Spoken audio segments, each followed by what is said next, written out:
Hello, everybody, and welcome back to Two and a Highchair for Smoking, coming of age in a 1990s restaurant. So, at the end of the last video, I had just been promoted to line cook.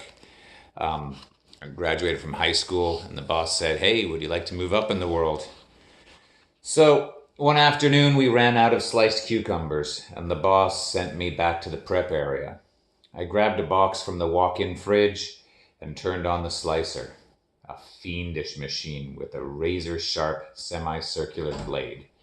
It had two settings, manual and automatic. We needed cukes quickly, so I switched the setting to automatic. I'll be fast, I thought, but things went wrong. A cucumber came loose and got sliced in half lengthwise. A waste.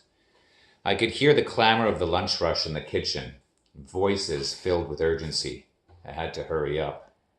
The next cucumber started to slide toward the blade, so I reached out to stop it. And suddenly there was blood. Yep. And suddenly there was blood. A lot of blood. And pain. A sharp, searing pain, unlike anything I had ever felt before.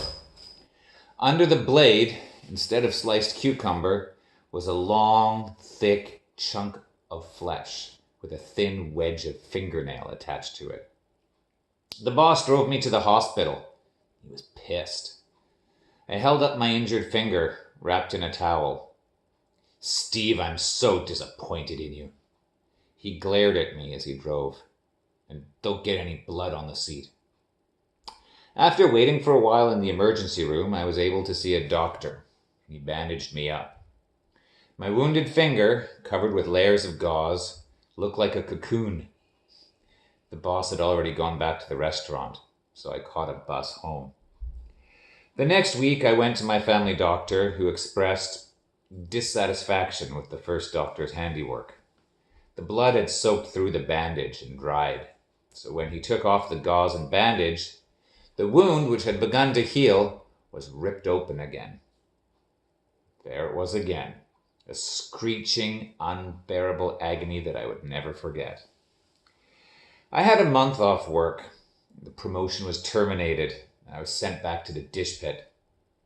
My first September out of high school loomed. Okay, and that's all we've got for now.